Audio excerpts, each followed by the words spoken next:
Hello, everybody, and welcome back to RCI TV. And we are back again on Wednesday for the Diamond Drive Cup Season 2, Round 2, here from Misano in Italy. I'm Jesse Lee. I'm joined by Nate and Cammy and Stewie, as per usual, on the cameras, bringing you all of the action today.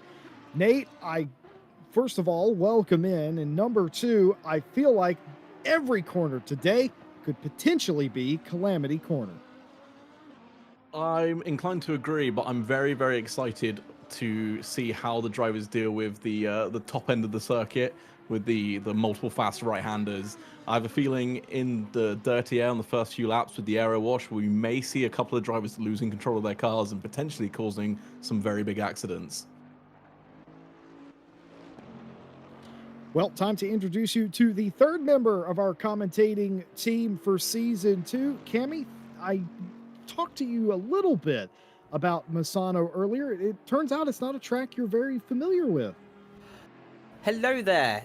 No, not at all. It's typically, in my mind, it's a MotoGP circuit. So in race sims, it's not a circuit that I've ever come across. ACC is the first sim I've come across that's actually got the circuit in it. So this is going to be new and exciting to me, and I'm glad I'm on the commentary team rather than out there on the track, because I'd probably be looking a bit of a newbie right now.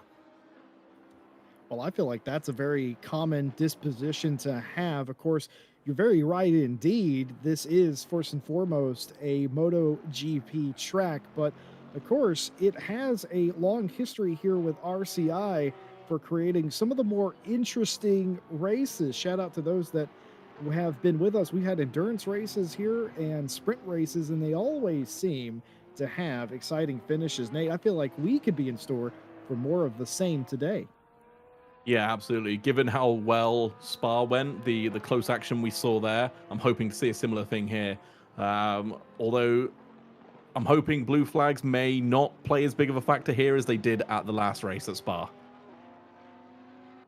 Of course, blue flags are always a sort of cause for concern for the leaders. Cammy, you feel as well that perhaps the blue flags were not well respected last time out at Spa. No. There was one or two drivers. I won't embarrass them tonight. Hopefully, they've learned their lesson a little bit. But yes, I feel that it's important for especially back markers to be adhering to the blue flags and to not be interrupting the leaders' race where they're fighting for points and potentially fighting for the DDC championship. Well, there you have it. A question for the both of you. How would you prefer or improve upon the blue flagged situations that went awry at Spa? What would you tell people that they could potentially do differently to have a better situation? Cool. Do you want to take that first, Nate? How would I change? Like, change it for the better, or just change overall? Because I mean, again, we don't run F1 style blue flags here, so drivers are not obligated to jump out of the way of other cars. But we did see it a couple times last time at Spa where drivers were, well, like I said, you don't have to jump out of the way, but there's a line sort of when a faster car is catching you to when you just become an obstacle and you're becoming a problem. So I would sort of say if a driver is consistently within, say, 0.5 of you and constantly on your bumper through all the corners, just be courteous and move out of the way rather than try and race them because you think you might be able to go faster on the next lap. I would say the solution possibly even simpler. It's just a case of the next straightaway you reach, just ease up off the accelerator just for a few seconds, and that will give the car behind, the leading trio or pair, the momentum to make the overtake. Because what often happens is the car ahead gets on the gas first, the car behind gets on the gas a second or two later, and so the leaders won't actually catch the back marker until they've run out of straightaway. So it becomes a sort of do or die situation where they have to make a heavy outbraking maneuver, where ideally they just want to be able to sail past and not make any risky overtake attempts. Well, we will see if there's any improvement this week. Of course, Misano literally the opposite of Spa. Spa being one of the longest tracks in ACC. Misano, not quite so much, tight and twisty as well. And we shall hope we see more respected flags and, of course, some fantastic racing. Just to set you up for qualifying as we get started, there is no Anor Rose here today. Rose feeling not their best, having headaches, and they had to withdraw from the race. So we are down a pro driver today. Looks like it is going to be between Mia Swinson and Sarah Dove in the pro class. Yvonne Vandenberg was actually the fastest in practice, did a 32.9, was absolutely impressive. Of course, the first 15 minutes of qualifying are dedicated to the pro and silver drivers, of course. They'll get fresh air in front of them, but the track might not be quite as rubbered in as when the AM drivers come along. So there is that can sort of mix up the midfield a little bit. I'd also be looking at certain cars, maybe that are going to benefit more from the long straights and just sort of brute horsepower. But also I'm going to be looking at Alice Horton. She's always a strong contender, and I think she's overdue for a win. I know she's been on the podium several times, so I'm going to keep my eye on Alice Horton as well as Sarah Dove. I think I'll be keeping my eye on Nicole Fox. Very consistent throughout the entire of last season. Consistent again in the first race at Spa we had. So I think Nicole Fox will be my one to watch, and I feel like they may be on for an overall win. I'd agree with you. Yeah, that I would back that as well.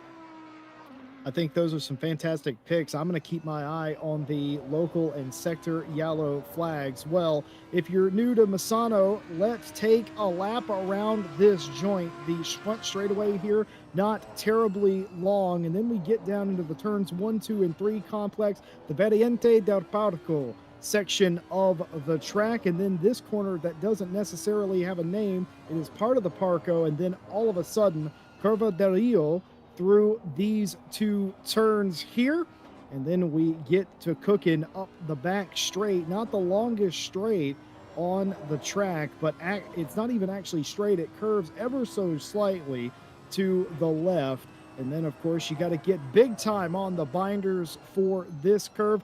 Curva Quercia is very tight indeed, and then the short run, and then a dog's elbow into the Curva Tramonto, and then it is time for what I call the big straight, not the back straight, but the big straight, as it is not straight at all. There's a big dog leg bend in this as well in the Corvan, and then after that a few more turns that are not named.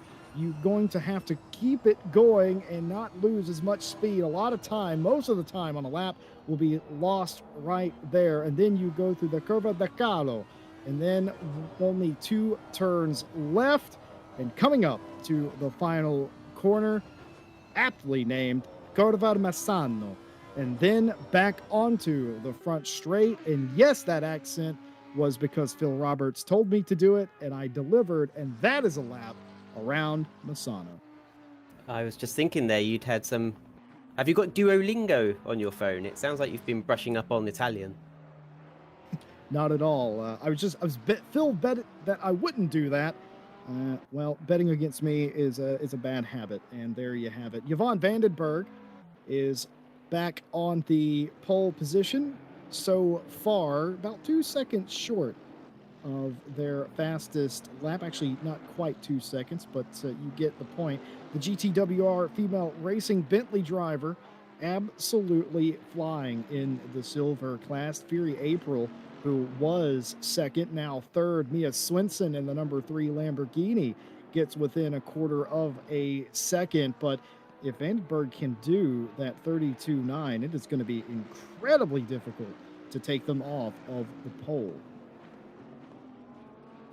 Yeah, it's looking like we got a good battle for pole here. Vandenberg was really quick in practice, so it'd be interesting to see if they can match their practice times. And if they can, like I said, we've got a good battle on for pole. Sorry, Cammy. No, quite okay. I'm just quite surprised at the moment. given they've only done one flying lap so far, how far back Sarah Dove is at the moment. 1.2 seconds behind Fury April. So it seems to be a bit of a Formula One situation of like Mercedes, Red Bull, and then a big sort of drop to the midfield. That's what it's looking like at the moment. Hopefully, as the track rubbers in and she gets a couple safe banking laps in, she can really put her foot down, and she just has. She's taken 1.2 seconds off her best lap. So hush my mouth.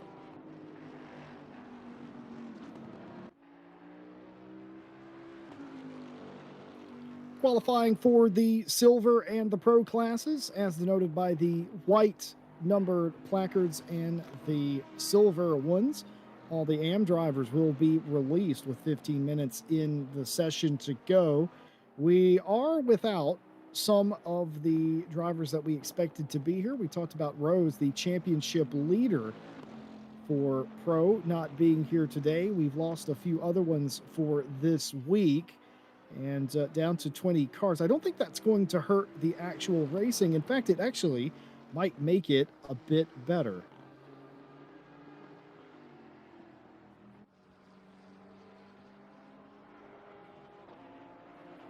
Sarah Johnson for Pineapple in the 888. It's chrome this year, Nate. I've just realized for the very first time. It was a solid color last year, I think, and it is. It's definitely gold and a light yellow this year, and I cannot say that color without people making fun of me, though Mike Jones is not here. Alice Horton for Speed Kitty Motorsports goes to the third step of the podium, 6 and so tenths off of the pole.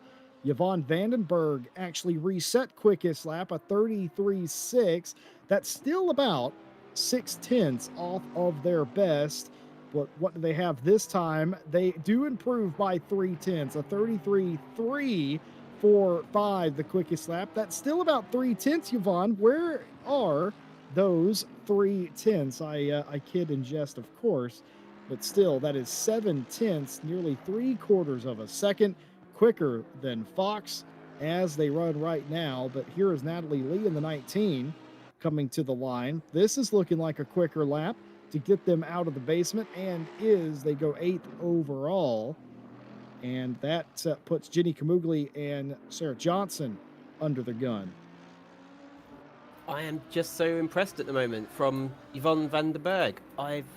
Have we seen her start from pole at any race? I don't think I've even seen a Bentley start from pole in any of the Diamond Drive Cup races. So the lead that she's pulled out, 0.7 gap to second place, is absolutely astonishing. And as I was saying, it seems that the Bentley, this circuit really favours the Bentley. Just long straightaways and heavy braking zones, maybe. Because I know a lot of drivers, such as Alice Horton, who's just gone across the start-finish line now, she drove with an Aston Martin V8 Vantage last season, as I did. And many drivers opted to change to different cars, as Sarah Dove just going a bit wide there in the final corner. That may have invalidated her lap time. Sophie Erringwin, nice and tidy through there. Will she improve on her 137? That's a 134, and that is her best lap so far. She's in 5th place, just 1 second. So the times are coming down, gaps between each other are starting to shrink, but still that 0.7 gap to pole position remains. I think it's going to be quite hard to displace Vandenberg. Like I said, in the practice session, no one was near them. As we see Erwin going for a little hop and a skip and a jump over the curbs. That won't help the lap times. But yeah, I may I'm still gonna place bets on Fox for the overall win, because their starts seem to just be lightning. They always seem to get ahead by the second or third corner. But yeah, it's looking good for Vandenberg on pole with just over 5 minutes left of the pro qualifying session. Well, she's proved she can hot lap, but she's also then got to prove that she can pound round the track lap after lap and not make mistakes, because it's one thing putting in one fast lap, doing it 60 50 times for an hour is quite another, and that is the aim of the game, to stay consistent. So many drivers I know who quick over one lap, it only takes one mistake, and all that hard work is down the drain. Sarah Dove makes a duck into the pits, maybe some last minute tweaks to the setup before she'll get a chance to put in one more flying lap, I suspect. Alice Horton using all available curb there to her advantage, making the most of the track width, and especially compared to Imola, San Marino, this is a much wider track. Although she's quite a tight line there. Quite a tight line around the Curva Tramonto. I can do it. I like it. I like it. I can do it too. Apologies to all our native Italian speakers in the audience today.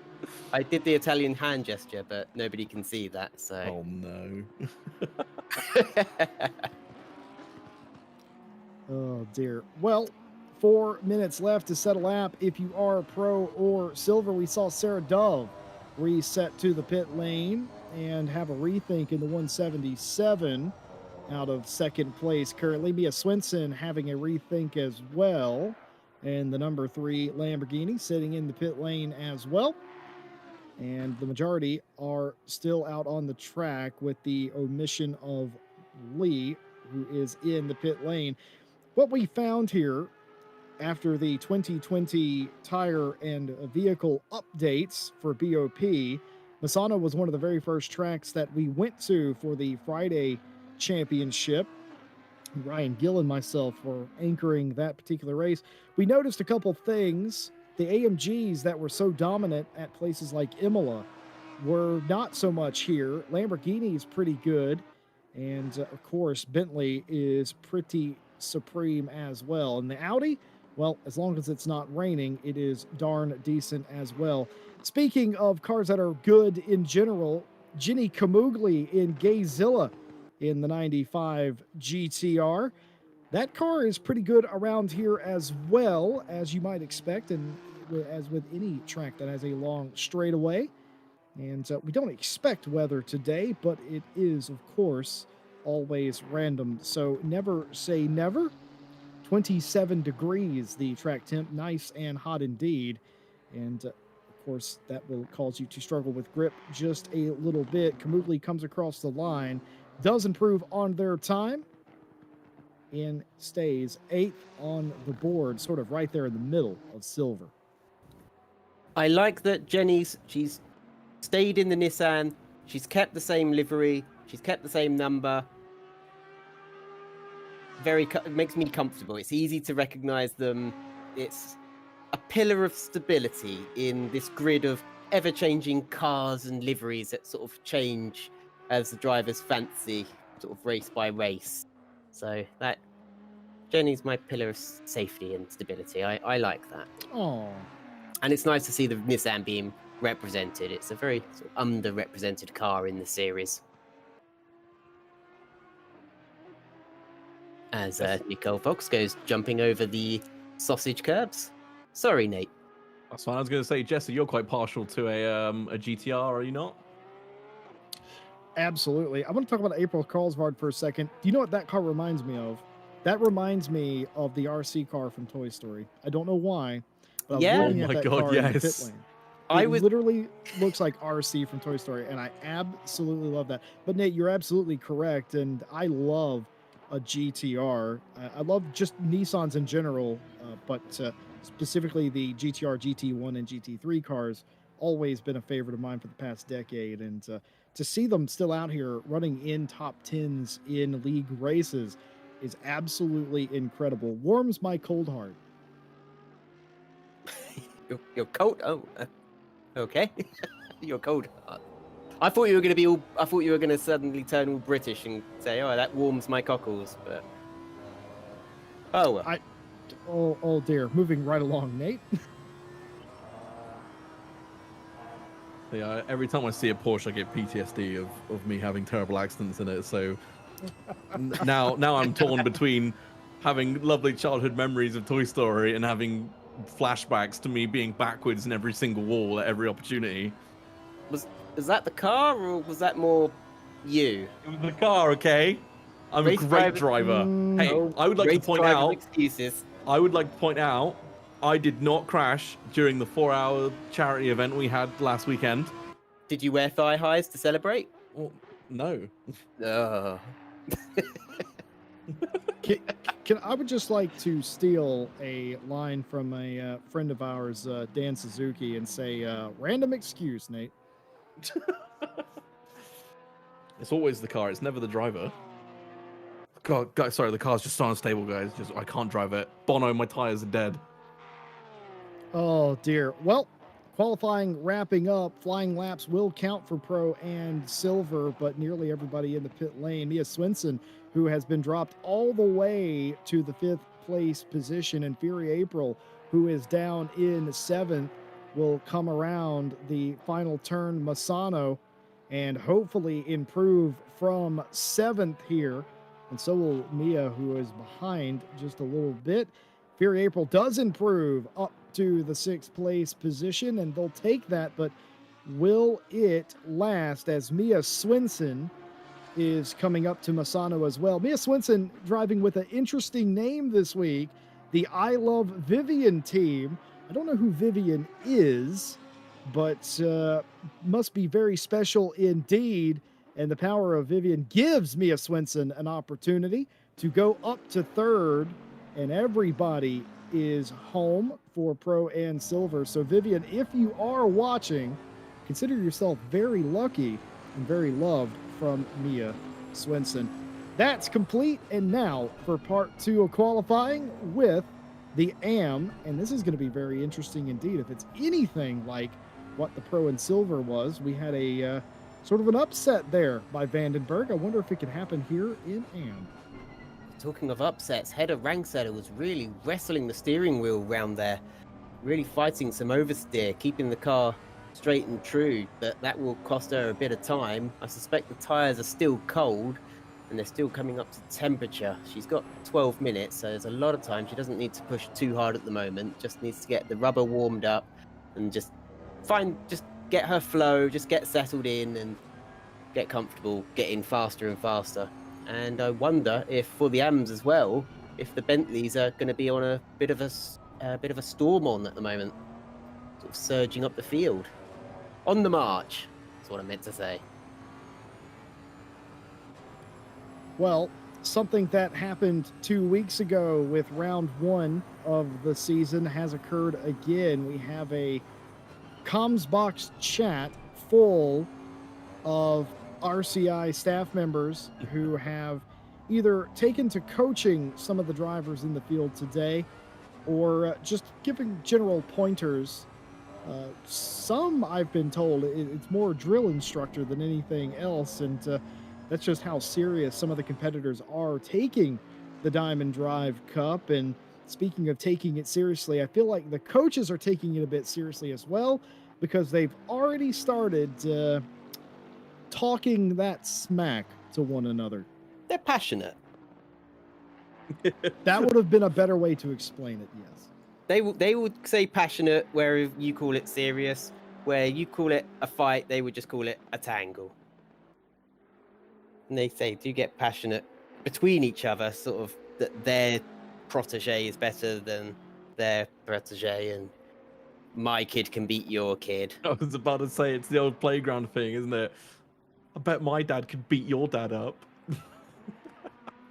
It's the other way around, though. It's my student will outrace your student. Mine can run circles around yours.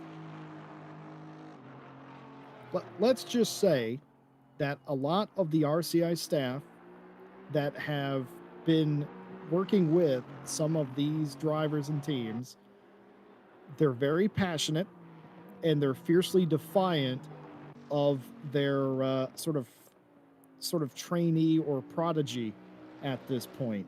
And if you weren't with us at Spa for round 1, it got a bit dicey. Let's be completely fair. There was some language. There was some language that obviously we couldn't broadcast, but it did occur. Things got hot, and it was a thing after the race as well. But it's all in good fun, and we will see how cooler heads prevail today as Hedda Rangsetter knocks Witcher off of the pole for Am. Looked like Witcher had it in hand by more than a second, but Hedda coming up very quick, very rapid indeed in the 818 Bentley. And it's like you said, Cammy, I think the Bentleys are looking absolutely rapid today. There's something about this circuit, it's favouring the Bentleys. There's a lot of straightaways and heavy braking zones, whereas Spa is, you've got a lot of up and down hills and trail braking with curves. Misano is much more, it's there's more straightaways and you're just coming up to a 90-degree corner or a 180 corner where you're hard on the brakes, like some of those terrible F1 circuits that have been designed. The name of the designer on the tip of my tongue. Herman Tilke. That's the one. There's something a bit Herman Tilke about this circuit with long straights and heavy braking zones. But it is favouring the Bentleys. And at the moment, it's unusual because all of last season when I was racing, I didn't consider the Bentleys a threat at all. I actually thought drivers who had chosen the Bentleys had somewhat shot themselves in the foot and chosen a bit of a difficult car.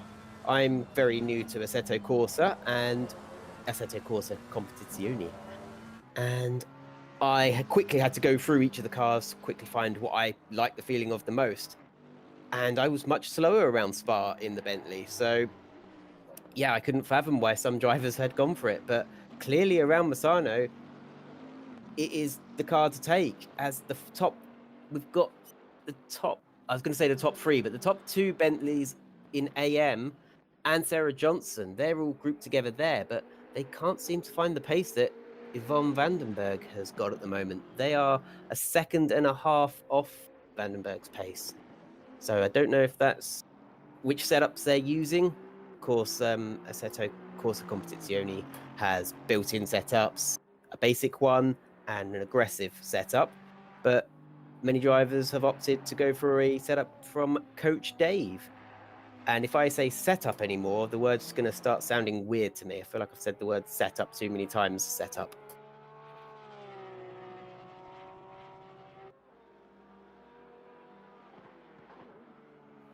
There's just one more driver out there who needs to put a time in, though. Eris Aphelion, number 828 in the sole running Lexus, has not put a flying time in yet. McKeon has a moment ago, 5.7 off the pace. That is a driver that I pointed out at Spa have made massive improvements compared to season one.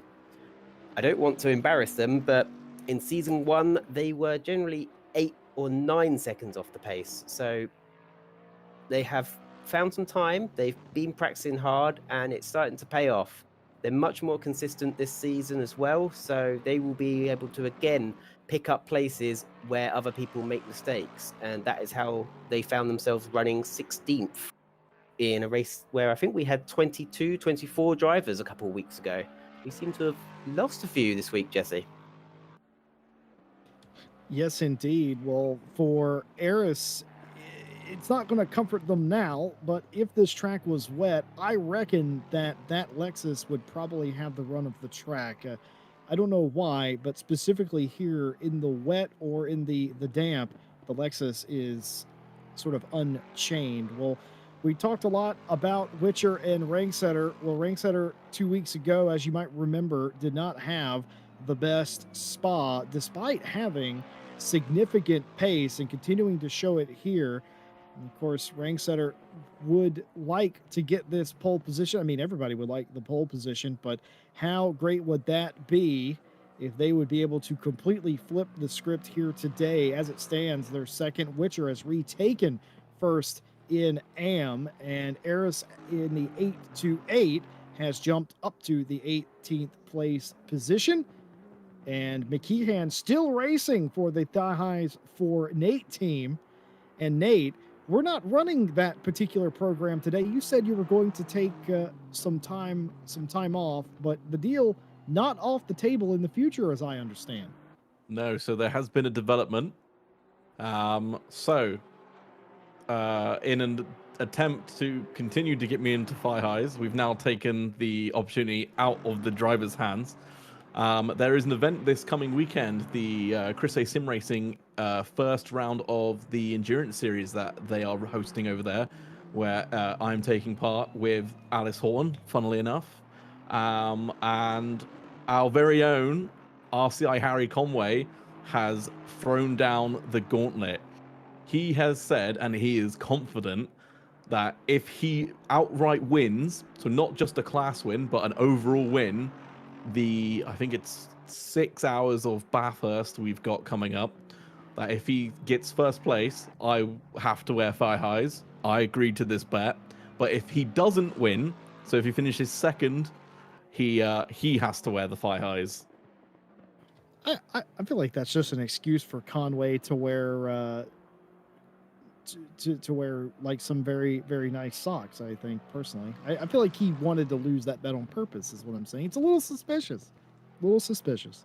Yeah, I mean, I'm not one to judge. I mean, I've been told thigh highs are comfortable. Maybe he's just wondering if he can go a bit faster. I mean, we've been told that you gain a net second from thigh highs alone. So maybe he's just not confident in his ability to go fast, as we see Eris going way off the track there. That's, yeah. I don't even think she was on the same racetrack as us anymore. No, I think that's an invalidated lap for the GTWR transport driver. I don't think that lap will count. Luckily, they will have, at least, judging by the clock, 2 more cracks at it. And Erwin Brock now, for Relish Racing, is trying to improve somewhere in the middle of the AM field. Not used to seeing a Bentley in this series. We don't have too many of them this week. We only have the one. You mean a BMW there, Jesse? BMW. That is what I mean. They both start with B. We'll let you off. I said Bentley, didn't I? You did say Bentley. We're not used to seeing a Bentley. He says there's 4 of them in Bentley, the series. Bavaria, same thing.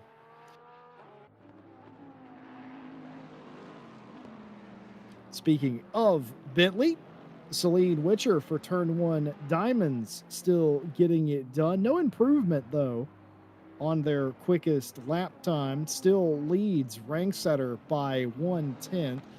1/10 is all that's in it for the AM class for pole.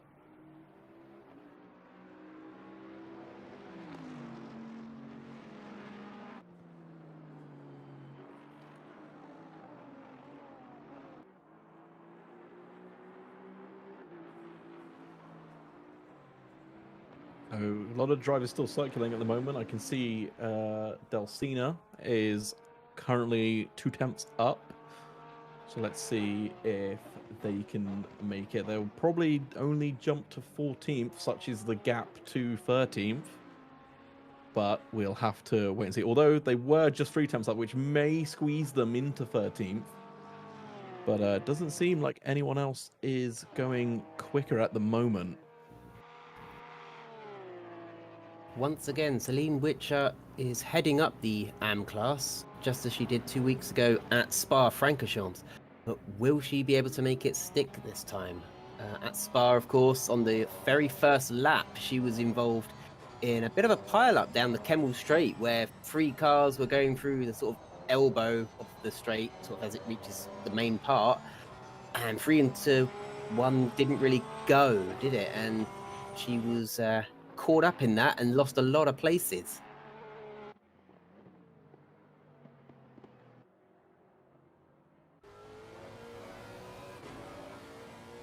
Of course, a lot of drivers in this race that had a bad opening Spa round will be looking for a rebound.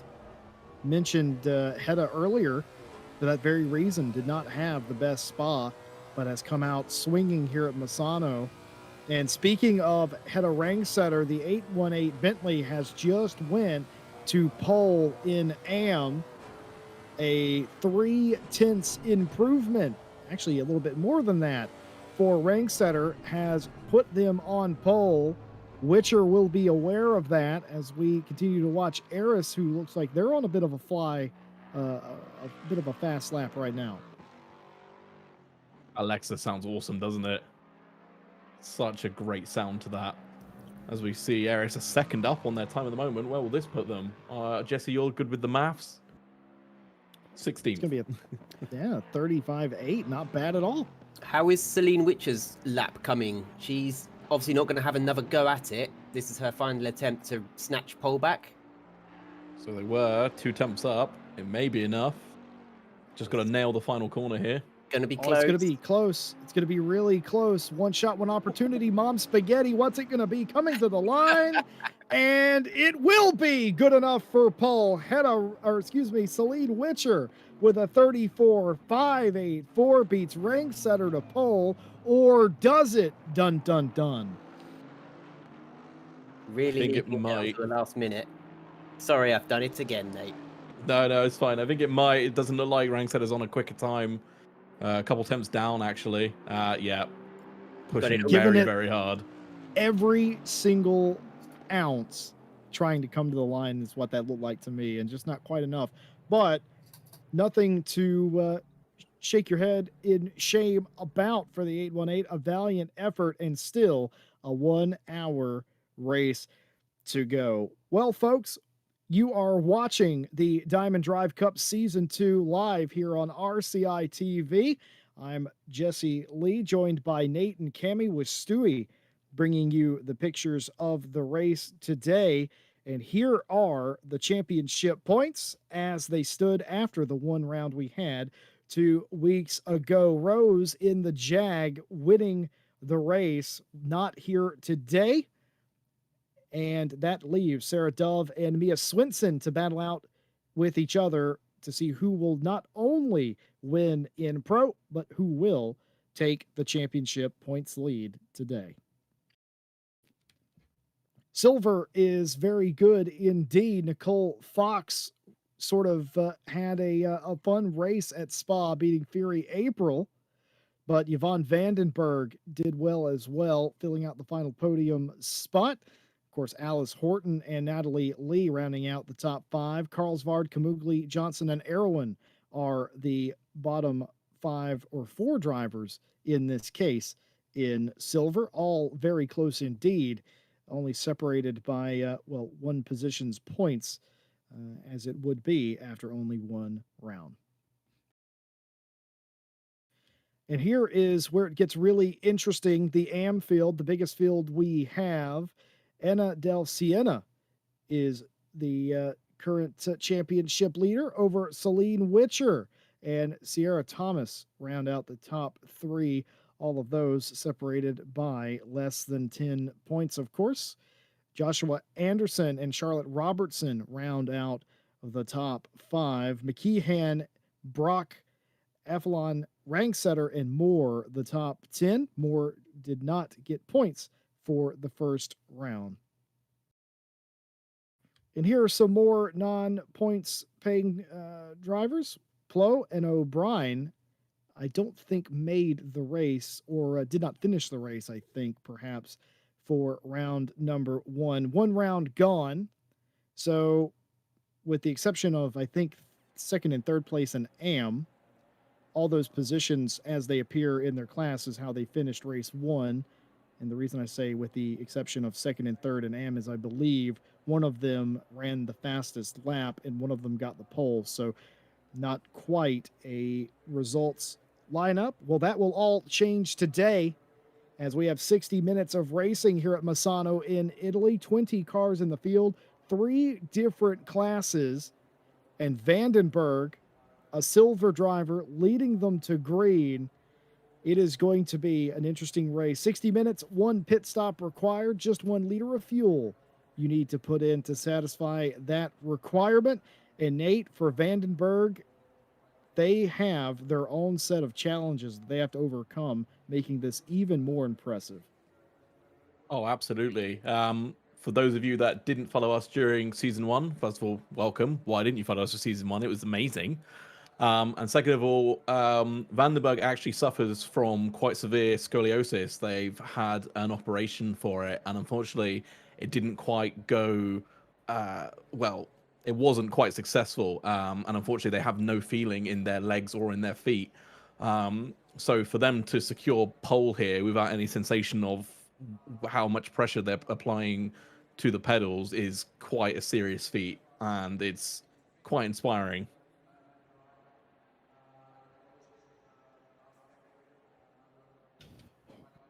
Well, sim racing is meant to be inclusive. I usually blather on about how sim racing is my favorite just sport in general, simply because it does not care who you are, where you're from, or what majority of your limitations are. You can still do it and be incredibly competitive. And you're seeing that here. You see that here in Diamond Drive every single week. It's very inspiring stuff. And today, perhaps just a little bit more so. And I gotta say, I probably could not compete at this level in general, let alone with any sort of setback like that. So very inspiring stuff. As all the cars are dropping off the jack, which is what the porpoising you're seeing is. The jacks that lift the car in the air being released as they get onto the grid. Some of the cars even firing up, in fact, the lights coming on. And we are about to get underway. We're going to start with Cammy and go to Nate. Predictions for the race, and who do you think wins at the end of this race, Cammy? Oh, it's a tough one. I think Alice Horton will be on the podium. I don't know if she'll win, but I think she'll be on the podium. I just have a feeling about that. Yourself, Nate? I believe one of these drivers will finish the race in the first place position by the time the flag is dropped. You're a madman. I know, what a bold prediction. Submit this no. to r/madlads, I think, is what we need for that. I'm going to stick to my guns. I'm definitely going to go for Fox for an overall win, and then I think Vandenberg for P2, providing everything goes to plan and we don't have any incidents with backmarkers. Before we get underway, can I share a bit of related news of our friend Charlie Martin, who helped set up the Diamond Drive Cup in the first place? Please. Well, as you may know, she's not with us in this season, but she is racing in the Brits Car Series over here in the UK, racing for Praga, and her debut race at Silverstone resulted in victory in class. She was on the podium in one race, and I believe she won the other race. There's 2 races to each event, if I recall correctly. Well, that's absolutely fantastic. Charlie Martin, a very big reason Diamond Drive Season 1 happened, like Cammy said, and obviously can't be with us and race full-time as well.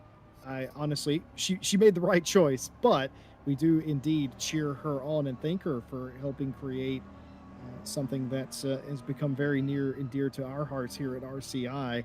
And the double podium is just so good, isn't it? Especially when you win one of them. So good job, Charlie. Well done indeed. And as we get ready to go racing here today, just a reminder to like, subscribe, and hit that bell. Don't miss a single race. We'll be back with you on Thursday for GT4 racing, and the new Friday championship starts on Friday as well. We'll be seeing you for that. No night out coverage this weekend, though the race will still go on. I'd like to thank all of our partners here that make this race and every race possible. Race Department, AK Informatica, Raceface, Speed Labs, and Sim Racing GP. More information about those fantastic folks in the description as we are lined up and just 2 corners away from going green. I am going to go ahead and write my own narrative. Mia Swinson wins this race for Vivian today, and they propose and they get married, and that's what's going to happen. It's meant to be, and it will happen today. Yvonne Vandenberg, though, stormed all the way up to pole in silver. What can Vandenberg do into turn 1? We're about to find out. Everybody 2x2, 10 rows or more deep. The lights getting ready to go off. The flag is dropped, and we are green here for round 2 in the Diamond Drive Cup at Misano. And it's going to be a clean getaway for Vandenberg. Vandenberg gets the turn into one, and it's going to go wide. The Bentley's going to go a bit wide. That's going to let the Audi through, and they're going to be 2x2 still for the main positions up front. I think she's gotten away with that a little bit. She's still got the inside line for all of these left-handers, and she's taking it back through the double apex there, and hopefully she can sort of get that mistake behind her and start to pull away a little bit. But I imagine having a clear track in front of her, it's a slightly new sensation for her, as I think last season she ran in the midfield, so this will be very new to her, but very exciting, and she needs to capitalize on it now. Just head down and have a sensible race. First several corners fairly clean, no major incidents to report, not even a yellow sector. Vandenberg is able to retake the lead of the race over Mia Swinson. Swinson about half a second back. Vandenberg, that's a common mistake. I have done that a million times myself. That sort of right and left, and then a right again. You're always thinking about it. It's going to be an off again for the 14, and that is going to let Mia Swinson through. You can't let Fury April through as well, and the 717 looks like it's going to be covered off. Vandenberg down to second. Mia Swinson in the pro class leading, while Fury April looks to the inside, can't quite get the move, and will have to settle as there's a bit of a log jam, and the 19 has went off. That's going to be Natalie Lee in the AMG somewhere on the back part of the racetrack. And now the 11 as well of Robertson has gone off on the front straight. I think we saw them flying off the track in the previous shot. Vandenberg now has lost that top position. We're going to see what happened to Natalie Lee here. Contact perhaps? Indeed. Well, that was quite unlucky. It was only a light touch. Luckily, the other car didn't go spinning, but really quite unlucky how it just created a lot of oversteer for her and just spun her out. I've not seen anything quite like that. And this is the 11. That was the 11. We just caught that at the end. That was what happened to the 11. That was a late braking attempt, and I don't think the pass happened to really on Carlsbad? for. Oh dear, a double spin. That is not what you want to happen. And a couple of cars around, and mostly everybody is able to check up in time. But that is not what Carlsbad would have wanted. And that is going to drop them well down the field. They're going to lose minimum 10, 15 spots. They may go near to the back of the field. I don't think they'll go behind the 11 and the 19. But even still, it was a bit of a moment. You see a lot of cars running off the track. Ringsetter there thinking about going 3 wide in a hairpin. Never a good decision, but gets it sorted out in the 888 of Johnson now trying to go by. But she's gone round the outside. After ducking out of going up the inside at the hairpin, she went round the outside of the pink and light blue Bentley. It was a fantastic move. I thought this was going to be a replay of it, but this is the late attempt. This is a replay of the 11, and that's what happened to the 11. And, yep, that is a common occurrence so far. Quite optimistic, in my opinion, to make that work, as Fury April wants that second place. She's all over the back of the Bentley. The Bentley now's had some time to warm her tyres up. She also looks like she's settled down a little bit. Doesn't look like she's making more mistakes, but Mia Swinson is pulling away slowly. Maybe Vandenberg is a bit more comfortable following than leading, but come the end of the race, she's going to want to stay in touch as Fury April goes for a move, backs out of it, but it was enough to put Vandenberg off her line. She's going to get the run, and she's ducked back. I was going to say she'll be on the inside, but she's ducked back for the elbow at Curvoni. Have I got that right? Curvoni. There we go. Yeah, I don't think the Porsche stands a chance on the straight against the straight line speed of the Bentley. It's in the corners where the Porsche will really, really shine. So probably in Sector 1, we may see April make the move, or at least attempt to get it finished completely this time. April looking very fighty, isn't she? Every corner, she's having a look up the inside, coming off the racing line and making Vandenberg look in her mirrors, which is going to be distracting her. And Fury April could force Vandenberg. She's seen Vandenberg make a few mistakes, and she's possibly hopeful that, hey, I can push you into another mistake, and that will make my job all the easier. As what are we checking out here? We can have a pile up in the pit lane. Yeah, we just did. We had a bit of a fender bender. Natalie Lee into the back of the AMG. Everybody, there is no pit window here in the Diamond Drive Cup. You can pit at any point in the race. You have to take 1 liter of fuel, no tire change required. And for a lot of the teams that had issues early, they have decided to come in. Hedda Rangsetter, by the way, has pitted and also taken their pit stop. Rangsetter, Lee, and Fox have all completed their mandatory stop. No penalties on the stops, but a little bit of contact between the 717 and the 14 right there, but it will not work out for April as Vandenberg in the big flying V just absolutely runs away with it.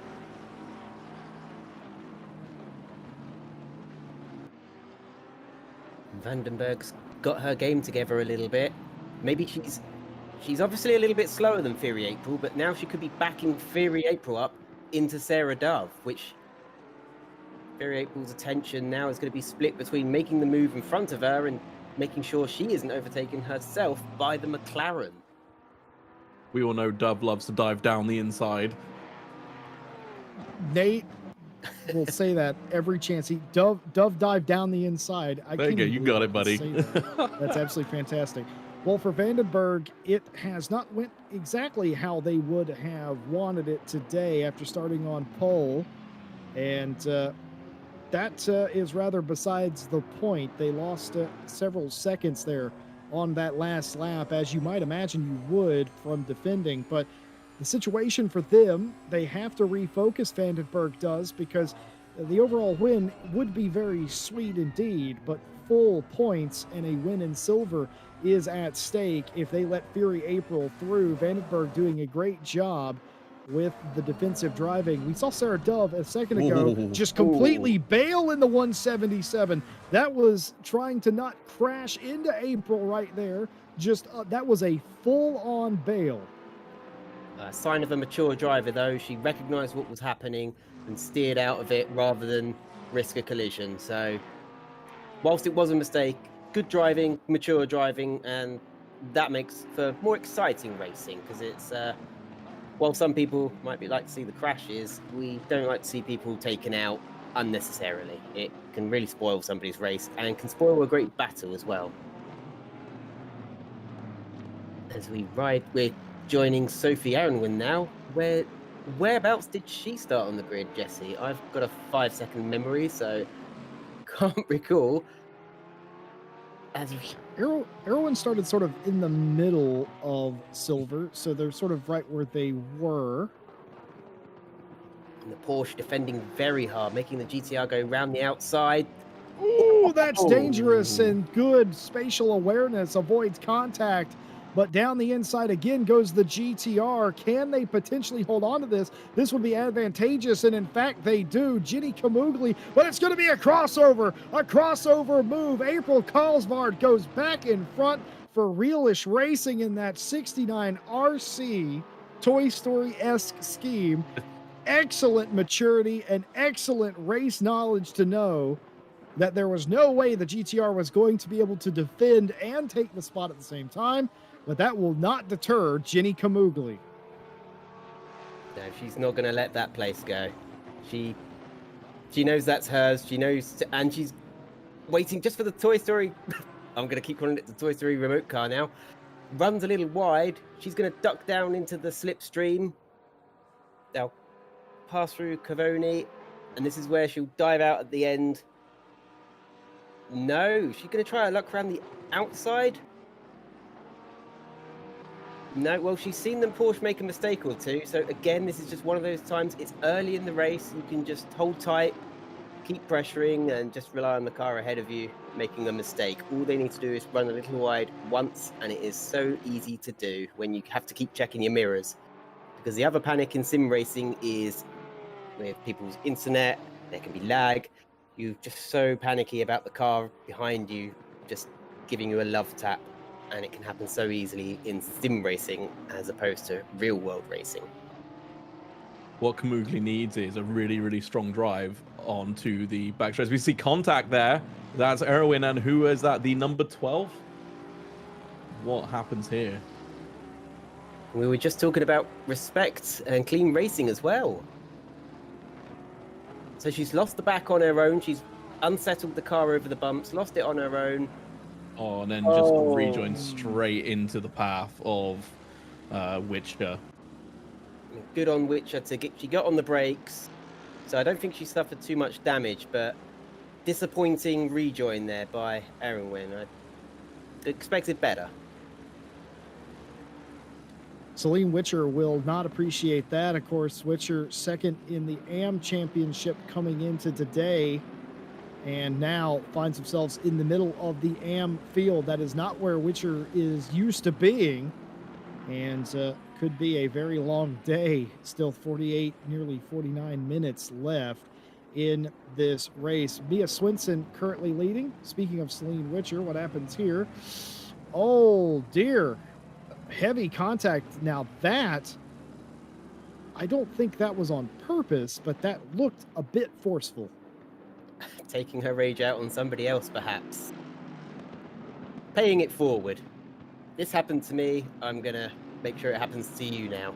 Whoever it might be. A little bit of argy-bargy. We don't mind drivers getting their elbows out, but these three need to cool it down a little bit, I think.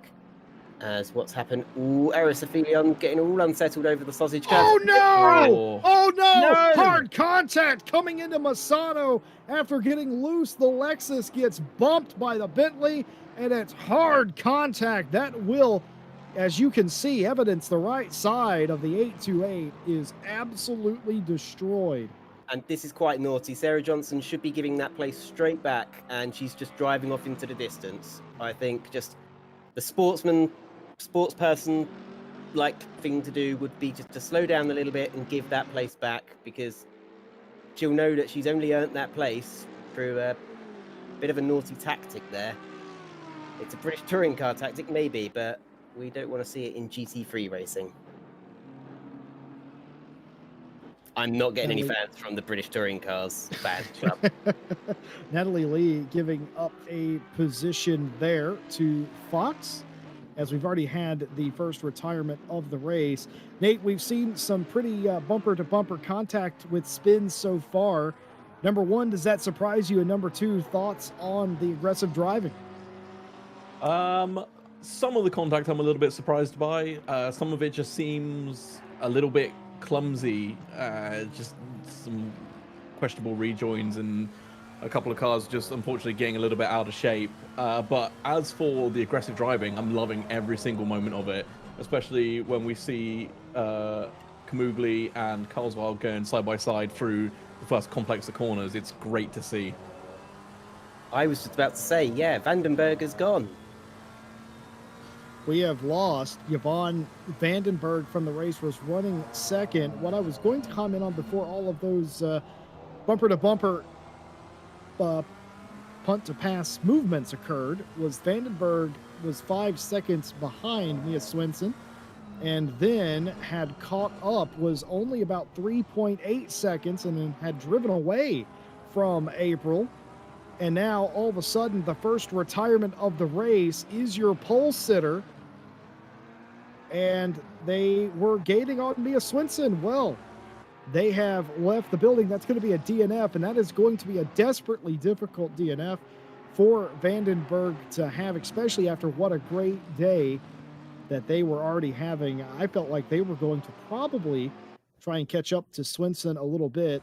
Oh, no, excuse me. Vandenberg's in pit lane, in fact, down into 15th place. So Vandenberg has rejoined, which they are allowed to do, and they will be sitting there. They are going to try and run this race out. Now that is a very classy move, but heartbreaking nonetheless, as Mia Swinson now has a 6-second lead in the 202. A fox has gone off backwards. What on earth happened there? There was a bit of freestyle drifting there, and then the Mercedes ahead. What on and earth? lost it on her own. It's almost like there was oil down the track there, but I don't I think think that's it was the aero wash. I talked about it before the race started, coming down that back straight with the right-handers and being in the dirty air. You just lose all the aero that you had, and it just seems like as they turned into the corner, the back end just washed out. Of course that does and can happen. I remember on R Factor 2 is quite notorious for it, a little bug they have where drivers lose 90% of their rear downforce, but that was a bug. In ACC, it should never be that high, so it's surprising that drivers are losing that much downforce behind another car. It depends if they don't have a lot of downforce on the car to start with. That is true. So we've got... Oh, it's just... What a weird combination of accidents that was. You don't know where to look. All I'm going to do is chime in on what Kyron Parkin said in chat. A lot just happened there, and so right you are, Parkin. That is exactly what happened. Just so much to unpack, and it has been a bit of a crazy lap. It's all sort of come undone. I can tell you who it hasn't come undone for. Mia Swenson for the I Love Vivian team, the number 3 Lamborghini. They're absolutely flying now. But in the last lap or so, perhaps due to lap traffic, Fury April has started to catch just a little bit. So it will come down to how much the lapped drivers are responding to the blue flags. I know I was quite vocal on that a couple of weeks ago, as Vandenberg's, she just had an off. I mean, she's come back onto the track, and it is heartbreaking because she put in a great qualifying time. She's been a midfield runner for the majority of season 1, so I was very happy to see her so far up the grid. And now, essentially, she's just running around on her own. She's just trying to get some heat into the tyres now. Say the whole car setup, everything will reset when I assume she just lost internet connection. She came back quite quickly, so I don't think it was a... No, her game crashed. Ah, is that what the game crashed? Yeah, unfortunately. That is... Oh dear. You hate to assume anything, but the dreaded Unreal 4 crash can indeed bite you when you least expect it. Vandenberg can do something here. Not all hope is lost. They are capable of running the quickest lap in their class, and that is worth points. And you never know, at the end of this season, that might be worth a whole lot to the number 14 Bentley team. So they're about 4 laps down from the field, but not all hope is lost for them. Running the fastest lap could indeed be something good for them. And who's to say if some of the silver drivers fall out of the race, that could be also very valuable points. Yeah, it's a show of strength of character as well. I know I'm not that strong. If that happened to me, I would be heading to the fridge and looking for something particularly unhealthy to eat. I used to drown my sorrows of finishing outside the top 10 with Haagen-Dazs. Anyway, Nate, moving on. I was going to say, Jesse, I don't want you to count your chickens before they've hatched, but your prediction for one Mia Swenson winning the race looks to be on course.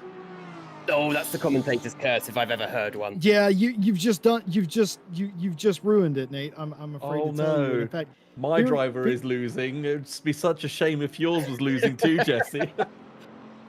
Oh, Nate, you are a devious. Well, never mind what kind of devious you are. I can't say that. Devious devil. But we do have the Vivian in the live chat, spurring Mia on. So, on a serious note, wouldn't it be absolutely fantastic for them to win the race for their Vivian? Well, I've already laid it out. If Mia Swenson wins this race, Mia is going to propose on the podium. They're going to get married. It's gonna be lovely. I expect an invite, obviously. Spoiler Spoiler alert, you're just giving it all away. I don't know if that's true, by the way. I was not privy to any sort of plans, but what I can tell you, Vivian, if you are still in chat, you need to give me something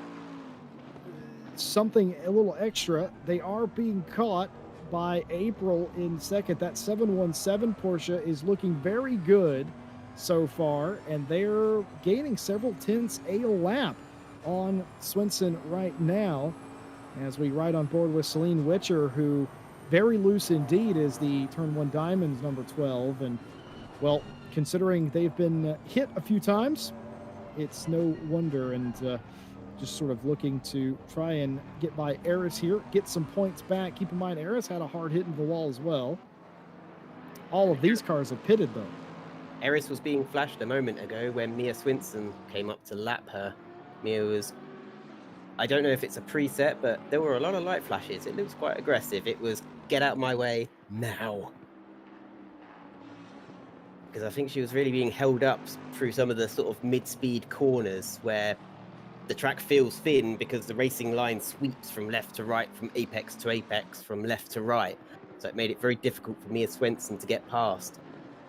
As Eris, a little bit defensive line there that caught them out a bit. And so we've moved over now to Natalie Lee in the fabulously Japanese anime car that really stands out, running in 19th place, but they have pitted. About half the field now have pitted, so at the moment, Fury April could inherit the lead, because, no, she's pitting now. Beg your pardon, I thought she was in 6th place and had pitted. But she's just dropped down to 8th. That could be the timing ladder board sort of being a bit delayed, as sometimes the case. Yes, Mia Swinson would have been delayed a bit with some of the back markers, so it's no surprise that she lost a few tenths there, but she's just extended her lead to Sarah Dove there by a few tenths again. It's now over 5 seconds, so her lead doesn't look to be in any danger as Natalie Lee. As if you heard a sort of hissing sound, that was my one of my commentators. I'm yet to recognize their hisses. That's definitely me, Cammy, and I do very much apologize for grabbing on, but it's so scary when that happens because you just assume contact is coming. It did not, and the pass eventually made by Natalie Lee, but oh my goodness. Yeah, it's what we call in the trade squeaky bum moment. Code Brown, if you will. It wasn't quite a Code Brown, but it was, you're sort of holding on a clench maybe. And then relief that nothing happened. Have you know I'm a professional commentator? West Sky Sports F1 contract. Yep, after my first commentary gig, the meme I put was with the monkeys on the BBC breakfast table. I first saw that when it was Bitcoin, and it said, "I've just invested in Bitcoin, wear Lambo." And here is a Lambo. You Look ask at and you shall receive. That is brilliant. Stewie making me look very good there. Thank you very much, Stewie. Yeah, camera person. Stewie, absolutely brilliant. Mia Swinson still leads by 4.1 seconds over Sarah Dove. It's actually going down just a little bit. But the nearest competition right now, Fury April in the 717, who has pitted, the leader on the road of the cars that have pitted, and now the biggest thing for April in the Swift Shark 717 Porsche is don't get involved with any of the lap down cars. Make lap time and hope that it all sort of comes back to you with the undercut is what they're working on. Celine Witcher up a place. Although, Mia Swinson has lost an entire second whilst I was rambling like a nutter. The gap is down from 5 seconds to 4.1. So either she's had a particularly bad lap or Sarah Dove is now on the march. So you're just making... Is that Alice Horton just getting through some lapped traffic there? Celine Witcher was looking to take advantage and make up a place, but Eris closes the door. She runs wide on the gravel. She's going to have lost top speed. This is Celine's best chance. Now you can make one move to the left to defend and one move back to the right. You can't weave. And there's going to be contact. Oh! And Celine's gotten away with it. I'd say just a racing incident. Celine was on the outside, so it looked like Eris just sort of drove a little bit wide. Yeah, I think it was just the innate understeer from trying to get on the power early, just to try and secure the position.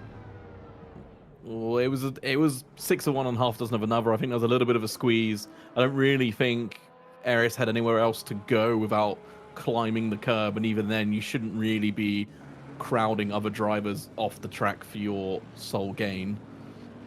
As we see, oh, poor Erwin.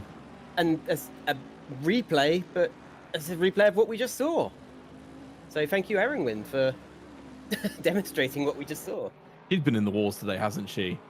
They all have, haven't they? Well, apart from Mia. Mia's just... Oh, not McKeon. I've been talking them up. They've been having...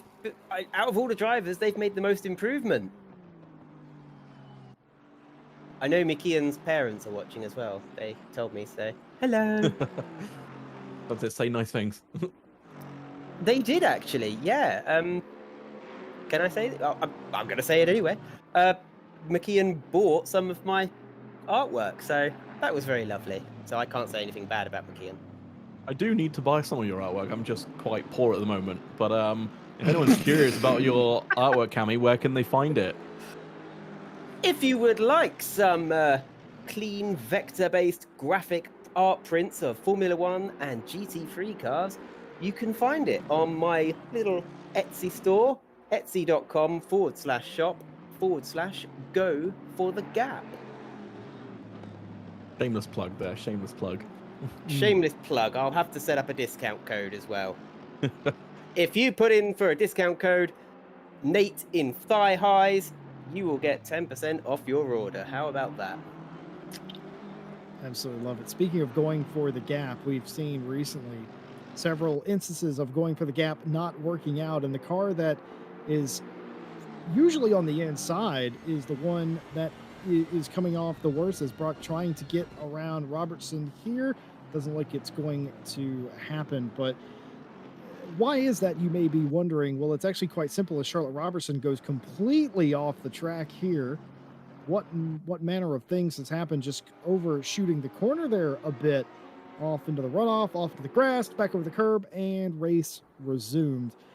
But I think the reason you're seeing a lot of the inside car being spun is because it's very low speed corners and it's a relatively flat racing track. So you're not getting expelled from the track so much as you're just making contact, you're unsettling the car mid-turn, and then you're just getting spun. And completely sideways there for a second was Brock, and behind them was that Natalie Lee that just spun out. It was indeed coming into the hairpin.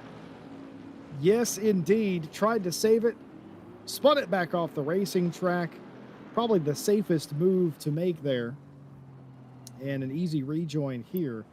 But for a lot of these drivers, Nate, it has been a bit of a slog so far. Difficult racetrack, hard to pass, and a lot of moves not coming off.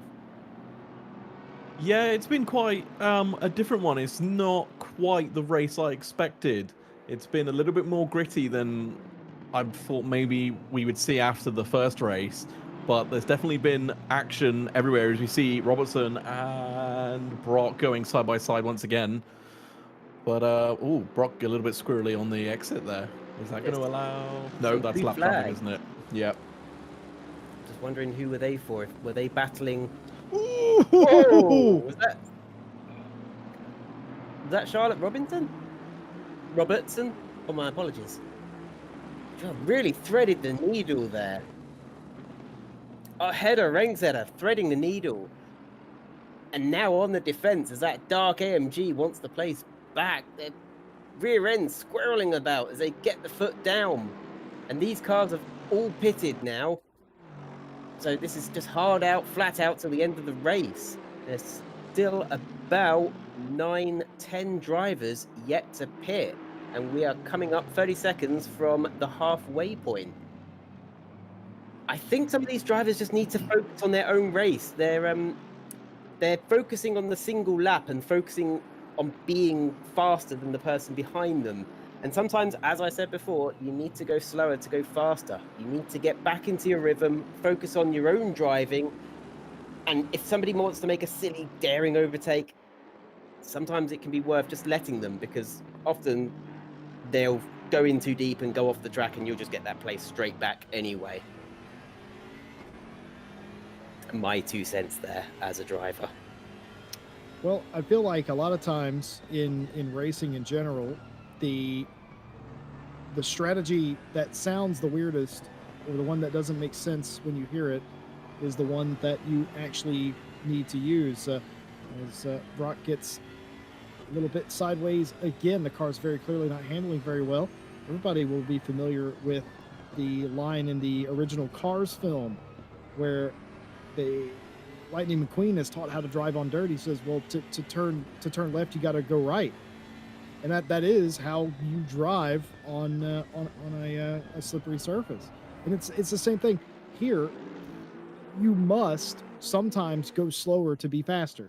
I know it sounds counterintuitive both ways, but it isn't. Sometimes you do just focus on making sure you get around the track in a safe manner and let everybody else make mistakes. But we have made it to the halfway point in the race. Here is your midway point update. Yvonne Vandenberg qualified on the overall pole and was locked in a battle with Mia Swinson whenever they had a unfortunate game crash, and they have since rejoined and are now lapping several laps down, hoping, I would assume, to try and take the fastest lap in silver to muster up some additional points. Mia Swinson leading over Sarah Dove in pro. Rose not with us this week due to illness. And behind them, Horton Lees Johnson in silver currently. And Anna Del Siena is leading Hedda Rangsetter currently in the AM class. But that is all mixed up. Several cars have not pitted. In fact, none of the top 5 had. And also Sophie Erwin, as Jenny Kamugli just got a stop go 30 for speeding in the pit lane. Oh, that's painful. And I think Jenny Kamugli had a drive-through penalty at Spa as well, as we see the BMW. Again, another car just getting a huge whack of oversteer. That's it. She mounted the curb and it just pivots round on her. So, yeah, many cars have been doing it. Jesse, I wanted to ask, you mentioned Cars. Have you seen Cars 3? I have begrudgingly seen every Cars. What do you mean begrudgingly? Excuse you. They are, without a doubt, the greatest movies in existence. Well, fun trivia. If you remember, she has the digital personal assistant Hamilton, voiced by Lewis Hamilton. The sort of female trainer car. I forget her name. She's yellow, isn't she? Well, in the German release of the film, it's Vettel doing the voice of the Vettel digital assistant. In the Spanish release, have a guess. Alonso, I assume. It is Fernando Alonso. I love it. I absolutely love it. Well, at least Spain and Germany had a proper voice for their particular versions of the film. Cars 3. I know we're getting a bit off topic here. It's cars. It's racing. I did not like Cars 3. I just did not like it. It was not very good. Right, can we disconnect Jess's mic? Oh dear. Can we escort him off the premises, please? We will continue to fight this out, just like everybody is fighting it out on track here, as Erwin Brock's had a bit of a day, but is indeed continuing to soldier on. Jenny Kamugli in to serve the stop go 30, and Mia Swinson exiting the pit lane after completing their pit stop.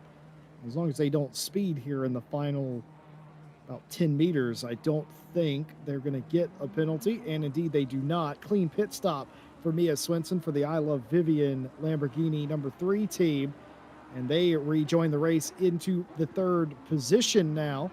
And it's important to notice April still behind. I believe they actually gained a little bit of time over April in the pit stop. I think the gap was just under 5 seconds when they came out of the pits, and I think it was a smidge over 4 seconds when they went in. Mia Swinson, the first of the leading trio to blink and go into the pits. Sarah Dove, Alice Horton still yet to pit, along with Sophie Aronwin. And Sarah Dove and Alice Horton, only 3 seconds separate them from first and second. Sarah Dove, of course, a pro driver, and Alice in the silver category. And we see Fury April there. This is where I said back markers should just ease up off the gas to help facilitate an overtake. All the McLaren needs to do is just lift their foot off the gas. And it looks like they're going defensive. What is going on there? Sierra Thomas should just be making this easy. But they were in a fight with Nicole Fox, though, so I think they were trying to make it as obscure as possible for Fox to not be able to get past. And not just open the door for Fury April and then allow Fox to just walk on through. It's tricky. Were they that close at that moment? I felt like there was a big enough gap between them, but... Oh, well, you know me and blue flags. They, other people see red with anger. I see blue with anger. Cammy not impressed. Nate, your thoughts? Yeah, no, it was a weird one. There definitely wasn't a need to be that defensive, as Cammy said. They could have just got off the gas for a second on the back straight and still probably been ahead enough to block or to defend for the next sequence of corners. Over aggressive defending like that is a bit silly, because you can end up ruining not just your race but the race of the car that's trying to lap you. So yeah, that's one I'd have to agree with Cammy. It wasn't quite a good example of following blue flags. Oh, we've got an Aston there having another little excursion. Is that our one and only Robertson there, who gave us the wonderful leaping Lexus at Barcelona last year? We're going to get the airborne Aston this year. Great alliteration there. Oh my goodness. We're on board with Robertson now. Just checking out the marbles. Yep, the marbles are still on the outside of the curve. Just making sure they're still there. She is running in 16th place at the moment, a good 30 seconds behind Jenny Kamugli, who had that drive-through penalty. And Jenny must be quite annoyed with herself because she had the drive-through penalty at Spa. I think maybe she needs a bit more practice at, because I think at Spa she got it for speeding in the pit lane as well. It's probably coming into the pits, just being that smidge too late, getting the limiter on and not quite being down at 50 Ks before you hit the line. I know in Michael Schumacher's early career, he was one of the first drivers to just dedicate practice solely to braking as hard and as late as he could for the pit lane speed limiter. It was something that other drivers saw and didn't think too much of, but Michael Schumacher made it a point that he would save all the time he could by absolutely nailing his pit entry. I think also, speaking of F1, was it Mark Webber who said he could always find time on Seb in the pit lane, because Seb could never quite get it stopped later than he could, and he'd always gain a few temps on Seb in the pits by just being able to brake and slow the car down that fraction later. Ah, well, that's not bad for a number 2, is it? Oh no, as we see I was Sienna going to say, with a drive-through. Speaking of number 2, as we watch Sierra Thomas go a bit wide, Kamugli goes through. Well, I'm just saying, speaking of number 2, Ana Del Siena, who is running second in AM, has been awarded a drive-through penalty for going over track limits too many times. That is a ACC assigned penalty, of course, as we do not have live stewarding for the Diamond Drive Cup. So the Kunos stewards have decided that Del Siena for Swift Sharks has violated track limits one too many times and that will be a very long and frustrating drive-through that may see them lose a podium here today. Stay tuned. Only one car in this race has yet to pit. That is Alice Horton in the 25 Lamborghini, currently circulating in the lead. The race, though, is very much between Mia Swenson and Fury April. 4 seconds the gap between those two. Currently second and third, will eventually be first and second. Now, Fury April will not get more points, folks, for winning this race overall as a silver. It is strictly irrelevant that they race each other. The problem with that is Fury and Mia are racing drivers, and they're going to do it anyway. Yeah, but if they didn't, it wouldn't be much fun for us. I'm looking forward to seeing how they fight each other if and when April catches up.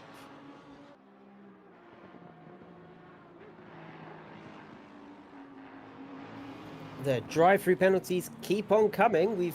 Nicole Fox now has been awarded a drive-through penalty.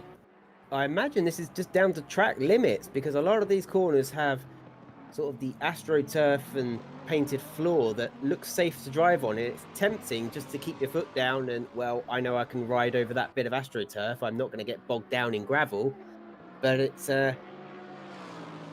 catching drivers out, and you can only get 3 off-track warnings. 4th time is a drive-through penalty.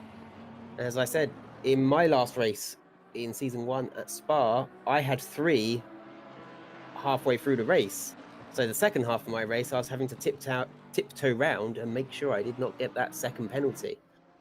I'm just waiting for the time difference to come up between Alice Horton and Mia Swenson, so we get a better idea of where Alice will come out. 33 seconds, it just popped up, 33 seconds. So Mia Swenson will definitely take the lead back.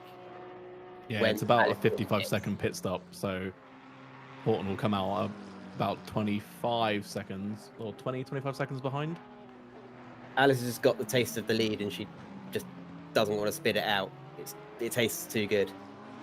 She's got the clear track in front of her. I think she'll stay out until she reaches the next bundle of back markers, and rather than deal with them, that will be the ideal time for her to just jump into the pits, so she doesn't have to get held up at all. Bundle of back markers. There's a lot of alliteration going on in today's race. I was actually quite curious about something, as you are English, when you didn't actually have English class, I assume you just had U class, right?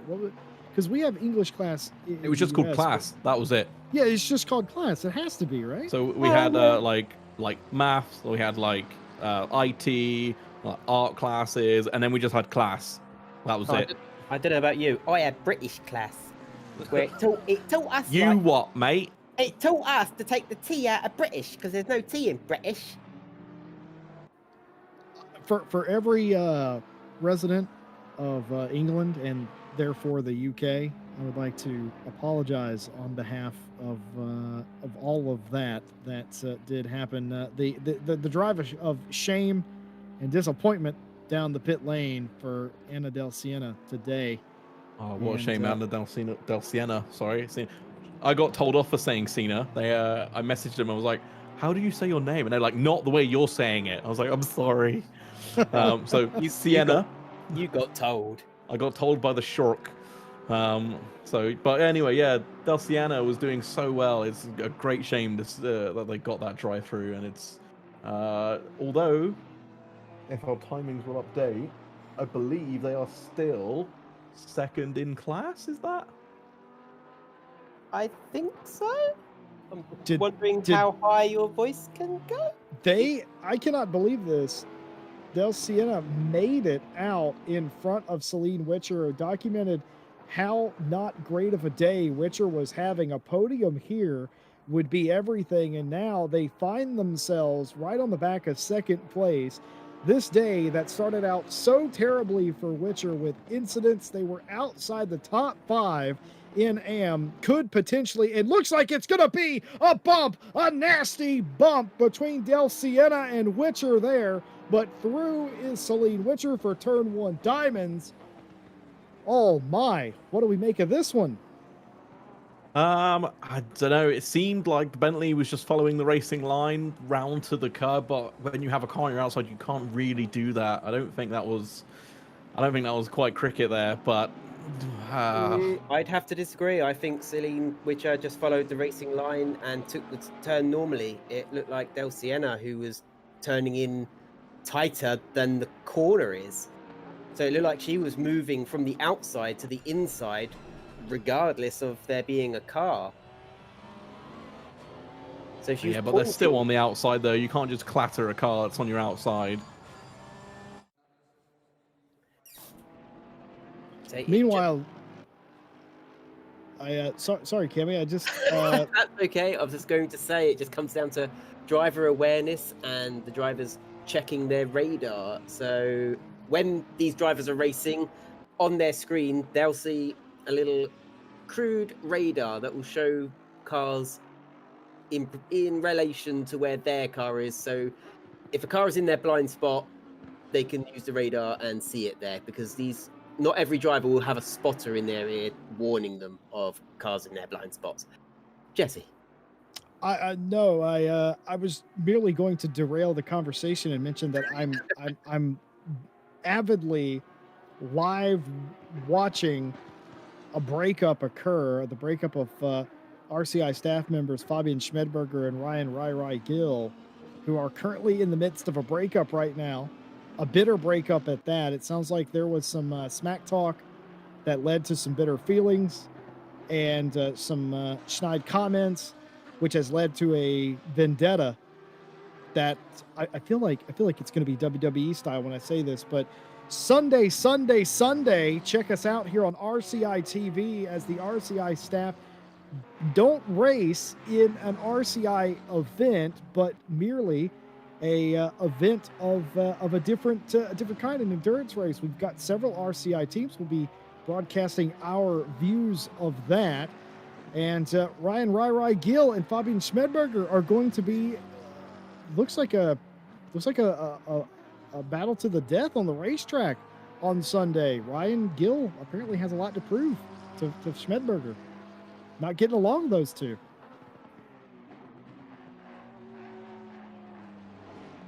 I'm still relatively new to the RCI family, so this is all new to. I've only met a handful of the RCI staff, so I'm going to have to check out what's going on there. As Alice Horton holding a 31-second lead over Mia Swenson at the moment, so she needs to be pulling away and extending that gap to make her pit stop safe, but I think it's quite inevitable that she's going to fall, I would say, down to 4th position when she has pitted, and she will be the last driver to pit, and it looks like she's going to make it right at the last moment.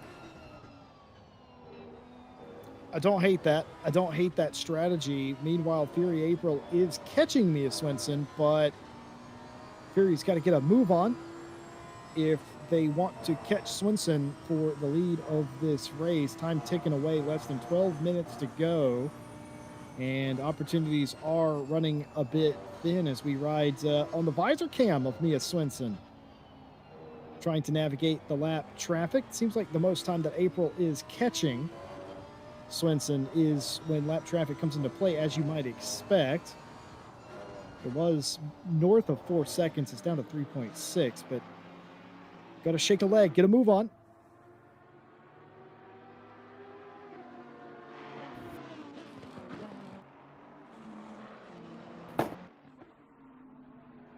Oh dear. Update from the private chat. It has devolved into a sort of a child's sports day with everyone yelling. Now our own co-commentator Cammie Nate has joined and said that you both should basically be quiet because I'm going to beat you both. And don't know why Nate decided to throw their hat in the ring there, but they have, as Nicole Fox for Next Round Racing has come to the pit lane and parked it. So talked about Vandenberg disconnecting and running laps and potentially gaining. Well, that's at least 2 to 3 more points than Yvonne would have gotten had they just called it quits. So there you have it. McKeon here has been chasing Robertson. We know Robertson's been making a few excursions and detours off the track a little bit. So it'll be interesting to see if McKeon can make up this place, because she is running in 18th at the moment. Somewhat helped by Vandenberg and Fox's calamities, but there's a little lock up there, and she's got 10 minutes. Can she make up that time and make the pass on Robertson? As Alice Horton still refusing to come into the pits.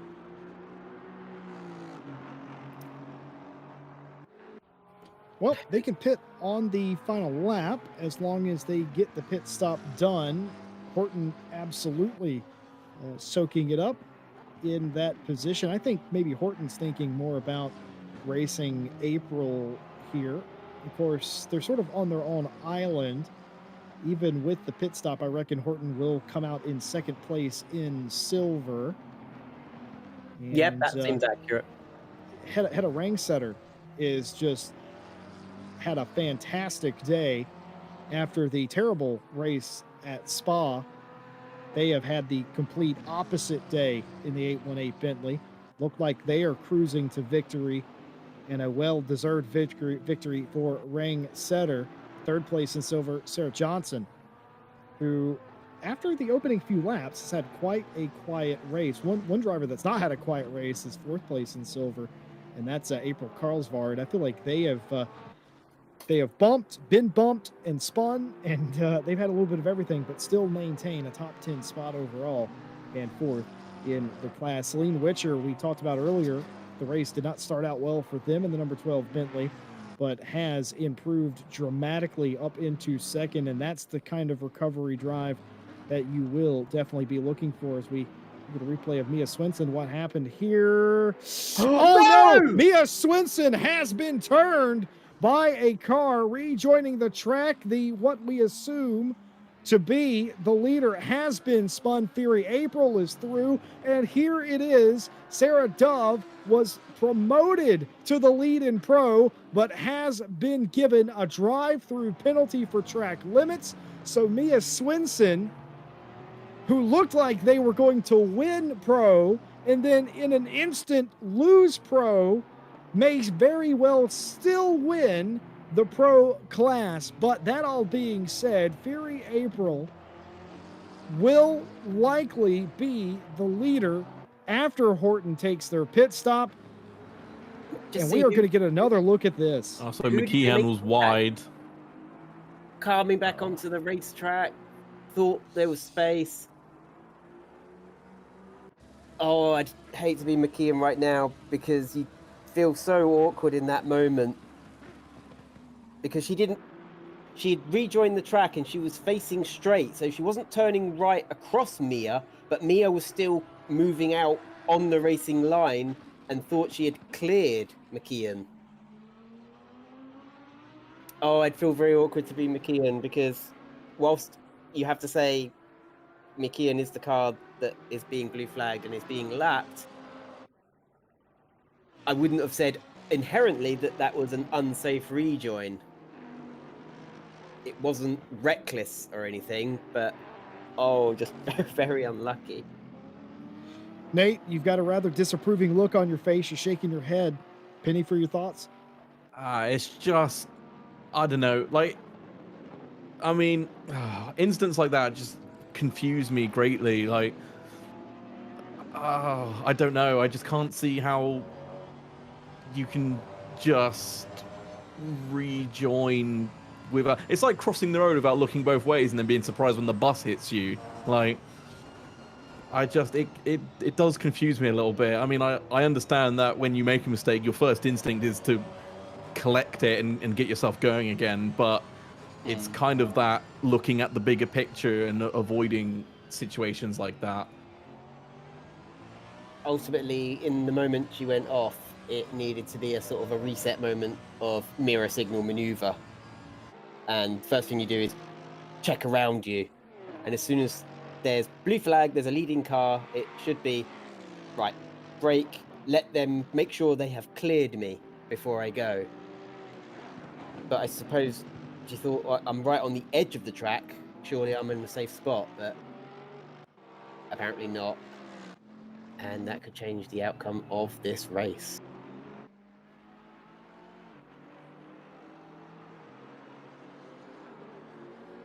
Sierra Thomas, who was at the exit of pit lane, has actually become the very first retirement in the race. We're down to 19. As I saw the 5 sort of off into the pit out sort of lane, actually right here, in fact, just a bit further down, as Alice Horton from Speed Kitty Motorsport does finish their pit stop. And everything will cycle back through. I suspect April, Swinson, and Dove will all come through. It's going to be close between Horton and Mia. Well, Alice, helped by Mia having that incident. So getting caught up, I should say. What a shame. Well, I had Alice for the podium, so it looks like my bet's going to pay off. How about yours, Nate? I mean, I think I was completely right. I said Fox would win, Vandenberg would get second, and I mean, well, I'm kind of right if we just reverse the grid. Interesting way to think about it. Jesse, who did you have for the victory? I had Mia right up into the point where, as Nate put it, the bus hit them. Commentator's And curse. that's going to be slightly devastating for Mia Swinson, who would have liked a overall victory here today. But I don't think it will matter much. It actually won't matter at all for the championship. Mia Swinson is likely going to win this race in pro and take the 3rd step of the podium. I don't think they'll quite get to Horton in time. And they will win and take the lead in pro today. So it will nevertheless be job done for Swinson. Swinson, though, no doubt will be a little bit annoyed as Hedda Rankstetter here trying to challenge very hard for the 4th place position. That's Sarah Dove having a good old fight between the 177 and the 818. Excellently defended by Dove, and what a move from Hedda to throw it in there, get it to stick with no contact. Very aggressive racing, fantastic. So you get through the sort of the shallow kink. She just runs it up the inside. No contact between them. The McLaren runs wide. Hedda Rankstetter stays in there. She knows she's got the shorter line through there. And the McLaren on the racing line is able to take it back using all the track, risking the off-track warnings as well. Hedda Rankstetter maybe relying on that as you go around the outside at corner 1. That is a fantastic overtake of the day. That is my overtake of the day. Round the outside, McLaren.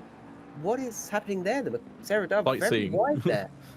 Sarah Dove just saying hi to the crowd. But she risks the off-track warning.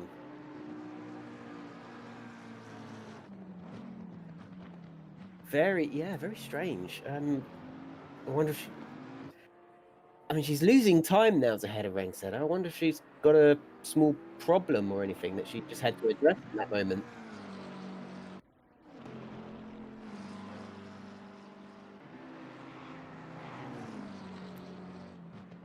And we're just hearing that the gap between them was much larger. Yeah, so Sarah Dove has obviously had it off at some point, and now, with Hedda Rankstetter caught up, Sarah Dove has damage on the McLaren, is not able to drive it to its peak performance, and is losing time to the Bentley. Well, Fury April, the leader of the race, 1 minute to go, leading Alice Horton by 9.5 seconds. Mia Swinson is closing in on Horton, but I just think Swinson is going to run out of time. It will matter not a whole lot, as we are told Sarah Dove may have had an incident, but boys and girls, we are not done with the drama. Leader in AM, 4th place overall, Hedda Rankstetter, has been given a drive-through penalty for track limits violations. Ladies, gentlemen, and non-binary people, of course. We cannot forget them. Indeed, of course. But Guys, gals, and non-binary pals. I like that. it. Comrades. I've heard some people just say comrades. The gender neutral. I know you get sugar daddies, you get sugar mamas, and everyone says, well, what's the gender neutral term for a Don't sugar you dare. daddy? Don't you... I know where you're going with this. Don't you dare. What, is it glucose guardian? I absolutely love that. I'm gonna start using that now. People are gonna look at me a bit funny.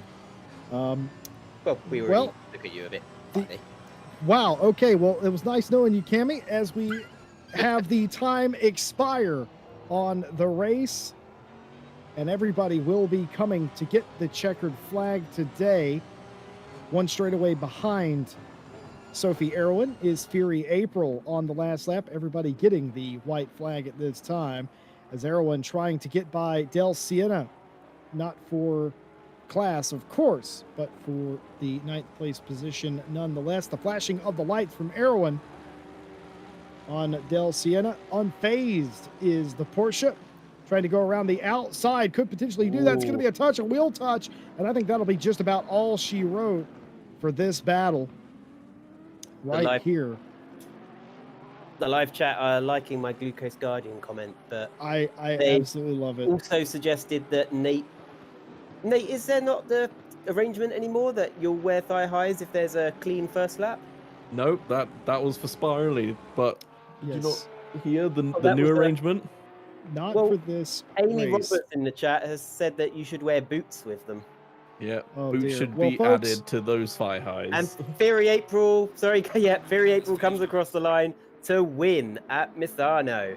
As Alice gets Oh, it's going to be close. It's going to be close coming to the line. This could be side by side. They are going to be side by side, the two Lamborghinis, and very nearly Mia Swinson went back to second overall, and it was just that close. 39 1,000ths of a second at the line. Sideways nearly was Horton. Whoa, that was close. Fury April winning the race, but the battle for second was very intense indeed. For Horton, it will be second in silver. For Mia Swinson, it will be a win in pro. Hedda Rangsetter will come across the line and be given a 30-second penalty that will drop them down the field. Now, I wonder if it will drop them out of the win for AM. We'll have to pay attention. Sarah Dove in the 177 comes across second in pro and fifth overall. Johnson third in silver. Carlsvard fourth in silver, seventh overall.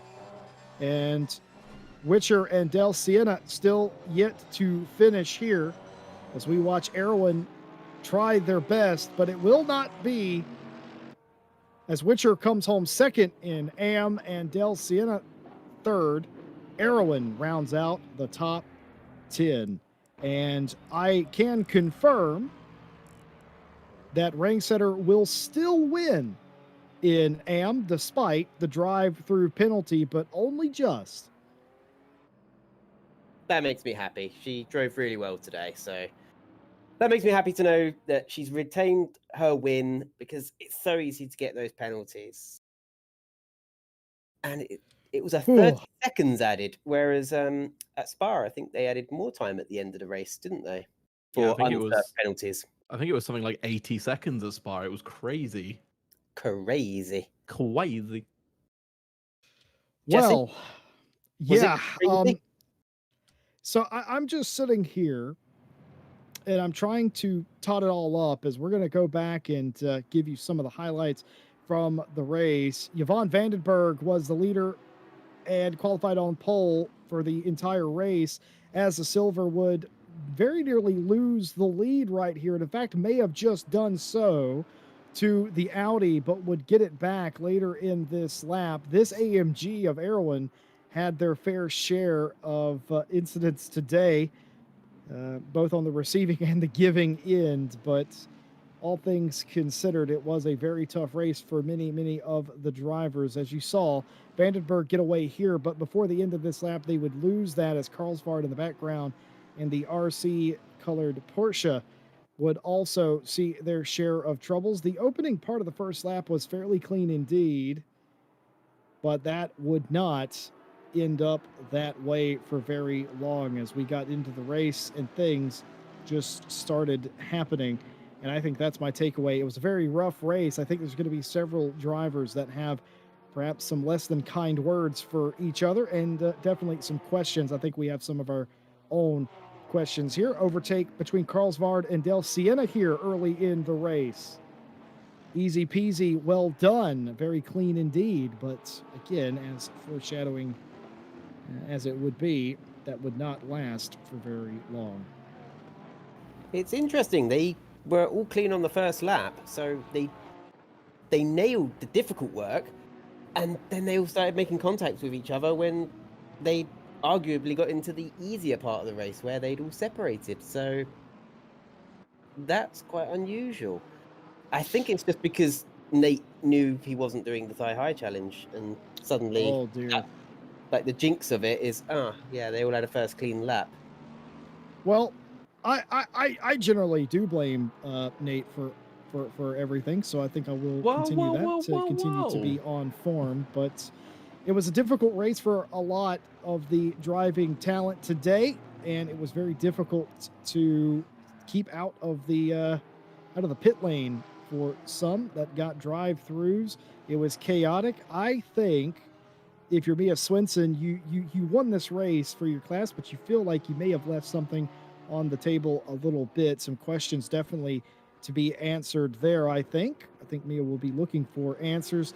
But make no mistake, for Fury April, it was a fantastically ran race, and they executed. They get the overall win. Not that that matters for points necessarily, but the overarching thing for me, a lot of good points for drivers and teams that needed them here after perhaps a disappointing run at Spa. Nate, summary and thoughts. Summary, I think we saw some of the cleanest hard racing that we've had for 2 seasons, and it was absolutely fantastic to watch. Summary, well, it was Mia's race to lose, really, wasn't it? And unfortunately, the accident they had lost them the win. So it's such a shame, such a disappointment. But overall, congratulations to Fury April for the overall win. I mean, because at the end of the day, yes, they did win because of someone else's misfortune, but they also had themselves in that position to be able to take advantage of someone else's misfortune. So congratulations to them and to all the other drivers for taking part. But yeah, unfortunate sadness for one driver and happiness for another driver. Cammy, final thoughts. It's tempting me back towards the grid. Yeah, it's making me think, I want to get in amongst them now. And I'm thinking, is there a way where I can be on Discord and commentating and driving at the same time? Is that something we can do, maybe? You could be our in-car comms. We could cut to you mid-race for some live action commentary. How is it going, Cammy? Thanks, Cammy. Back to the studio. Absolutely love it. And for Yvonne Vandenberg, who sat on the pole of this race, I don't think that they should have any sort of doubts in their mind that they can come back and they can do this in 2 weeks' time, because they were so very fast, and it's just out of their hands today, rather unfortunately. But if I was anybody else on the grid, I'd be looking to Vandenberg, and I would be a bit worried as this season progresses. Yeah, maybe we should have Vandenberg as our driver of the day. I know if there was a voting system, she would have won the vote of the day for the driver of the day. Feel free in chat to go ahead and type the name of your driver of the day. We would very much like to see that as the replays do continue. We would just like to thank all of our partners here at RCI that help us do every race here. Race Department, AK Informatica, Raceface Speed Labs, and Sim Racing GP. You can find all the information about those awesome people in the description. Show support to people that support RCI TV. If you're interested in getting involved in sim racing, no matter if you're an esports pro, alien, or just starting out, we have a split for you. Join our Discord, link in the description as well to get started today. We would love to have you. And of course, if you're not already subscribed to the RCI TV YouTube channel, please do subscribe, hit that bell, do not miss a single race. And speaking of races, we have George and Sam coming up for you tomorrow for the GT4 Championship, continuing there. And on Friday, the return of the Friday Championship. You got Mike Jones and myself there, where he doesn't know this yet, but he is, I'm actually demoting him to co-commentator for that. He thinks he's going to be lead comms. He isn't going to be. It's going to be fun. The Friday Championship starting up. And of course, on Sunday, no Night Owl broadcast this week, though the race will still go on. On Sunday, we have a race that the RCI staff have entered. We will be broadcasting from our perspective. So, well, by Sunday, if you haven't had enough of me, join us for that. We'll be having a lot of fun in that one, just streaming our perspective and talking to our drivers. And of course, Monday as well, for the Monday races, continuing with George as well. So we've got a little bit of everything for GT Racing. Like and subscribe. Keep in touch. We would love to see you back. Thank you all for being here today for Diamond Drive Cup. For Diamond Drive, we will be back in 2 weeks' time for round number 3. I've been Jesse Lee on behalf of Nate, Cammie, and our broadcaster, Stewie. Thank you for hanging out. We hope that you enjoyed the race, and we'll see you next time.